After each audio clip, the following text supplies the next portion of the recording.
اعوذ باللہ من الشیطان الرجیم بسم اللہ الرحمن الرحیم۔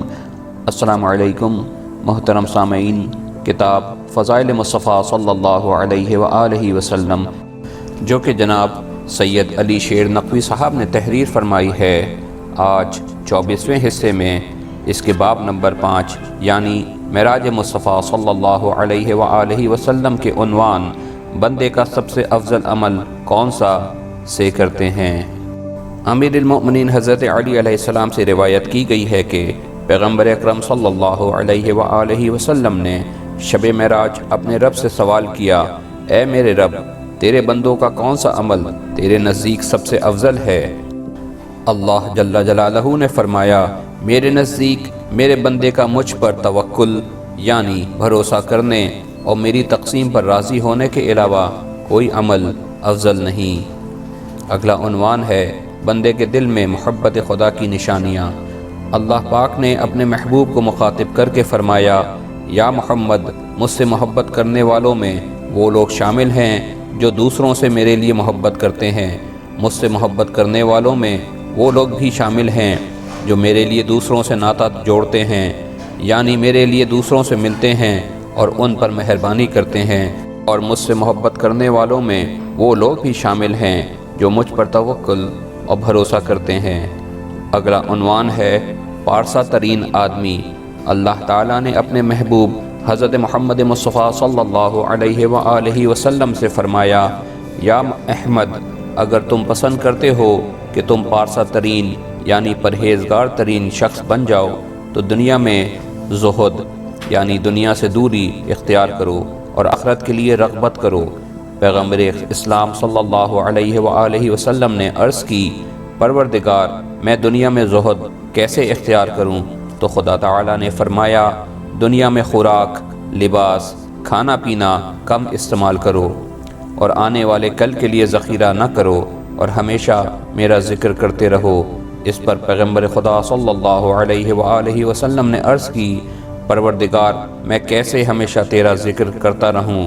تو اس پر خدا تعالیٰ نے فرمایا، لوگوں سے دوری اختیار کرنے سے، ہر ترش اور شیریں غذا سے کینہ رکھنے سے یا دور رہنے سے، پیٹ کو خالی رکھنے سے اور اپنے گھر کو دنیاوی ساز و سامان سے خالی رکھنے سے۔ اگلا عنوان ہے پروردگارا، تیرا قرب کیسے حاصل کروں؟ پیغمبر خدا صلی اللہ علیہ وآلہ وسلم نے یہ سوال کیا۔ معراج کے موقع پر نبی اکرم صلی اللہ علیہ وآلہ وسلم نے خدا کی بارگاہ میں عرض کی، پروردگارا، میں تیرا قرب کیسے حاصل کر سکتا ہوں؟ آج ہم ہر نیک کام کرنے سے پہلے کہتے ہیں، فی قربتن الی اللہ، یعنی میرے پروردگار، میں یہ نیک کام تیرا قرب حاصل کرنے کے لیے کر رہا ہوں، لیکن قرب الہی کس طرح حاصل ہوتا ہے یہ ہمیں خدا تعالی خود ہی بتا سکتا ہے۔ پیغمبر خدا صلی اللہ علیہ وآلہ وسلم نے عرض کی، پروردگار، میری رہنمائی فرما کہ کن کاموں سے تیرا قرب حاصل کروں؟ خدا تعالی نے فرمایا، اپنی رات کو دن اور دن کو رات قرار دینے سے۔ پیغمبر خدا صلی اللہ علیہ وآلہ وسلم نے پوچھا کہ یہ کام کیسے کروں؟ تو خدا نے فرمایا کہ اپنی خواب کو نماز اور بھوک کو اپنی غذا قرار دینے سے۔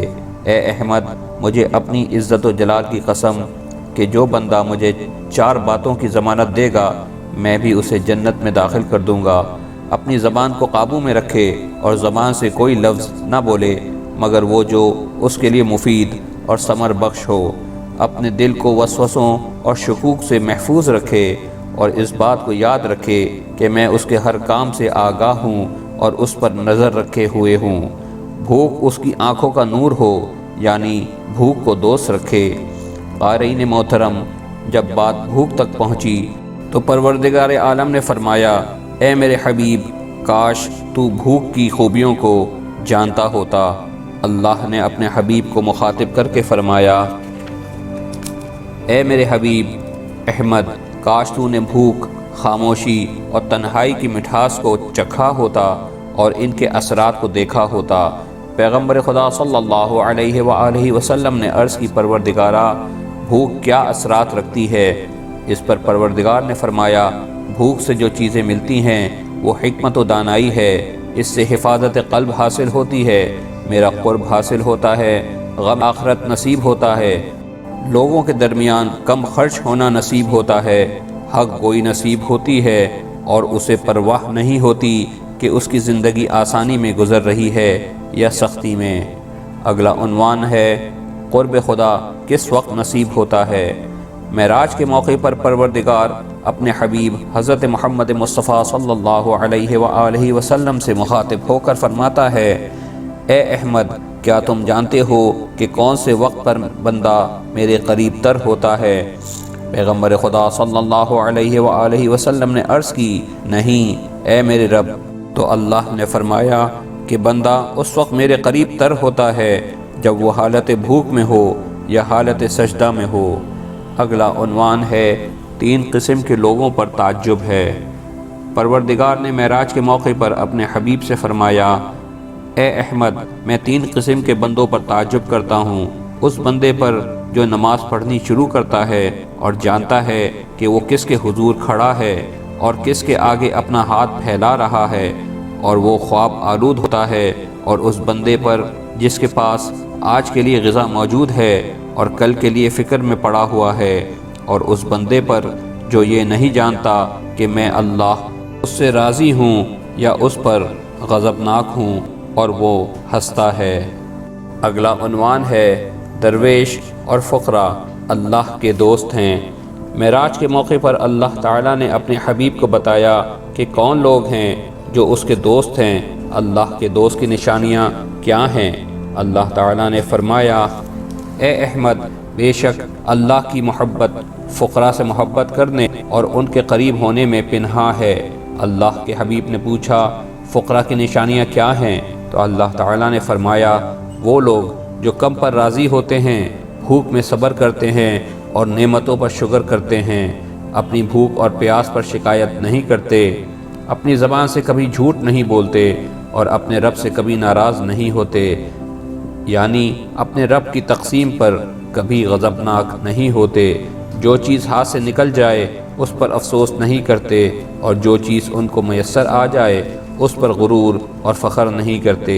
اے احمد، میری محبت فقراء کی محبت ہے، بس تم ان کے نزدیک رہو اور ان کے ساتھ میل جول اور ہم نشینی اختیار کرو، کیونکہ فقراء اور درویش میرے دوست ہیں۔ اگلا عنوان ہے نفس انسان شتر مرغ کی مانند ہے۔ معراج کے موقع پر ارشاد پروردگار ہوتا ہے، اے میرے حبیب احمد، اپنے آپ کو لباس فاخرہ، طعام لذیذ اور بستر نرم سے آراستہ نہ کرو، کیونکہ یہ نفس تو ہر شر کی جڑ ہے اور ہر برائی کا ساتھی ہے۔ تم اسے اطاعت الہی کی طرف بلاتے ہو اور وہ تمہیں گناہ کی طرف اور خدا کی نافرمانی کی طرف بلاتا ہے۔ جس وقت بھی تم چاہتے ہو کہ اطاعت خدا بجا لاؤ، اس وقت وہ تمہاری مخالفت کرتا ہے، اور جس وقت تم چاہتے ہو کہ نافرمانی خدا کرو تو وہ تمہارا ساتھی ہوتا ہے۔ جس وقت وہ سیر ہوتا ہے بغاوت و طغیانی کرتا ہے، اور جس وقت بھوکا ہوتا ہے تو شور و واویلا کرتا ہے۔ جس وقت مجبور اور مشکل میں ہوتا ہے تو غیظ و غضب دکھاتا ہے، اور جب بے نیاز ہو جاتا ہے تو تکبر کرتا ہے۔ جب بڑا ہو جاتا ہے تو احسان فراموش بن جاتا ہے، اور جب امن میں ہوتا ہے تو غافل ہو جاتا ہے۔ انسان کا نفس شتر مرغ کی مانند ہے، جو کھاتا بہت ہے لیکن جب اس پر سوار ہو جاؤ تو پرواز نہیں کرتا۔ اس کی مثال اس صحرائی خربوزے کی طرح ہے کہ جس کا رنگ خوشگوار لیکن مزہ تلخ ہے۔ وما علینا الا البلاغ المبین۔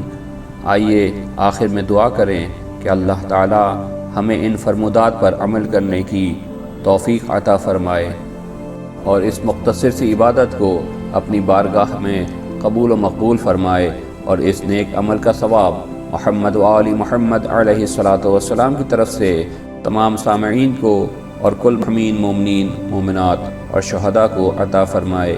الہی آمین۔ اللہم ارزقنی شفاعت الحسین یوم الورود۔ اللہم صلی علی محمد و آل محمد۔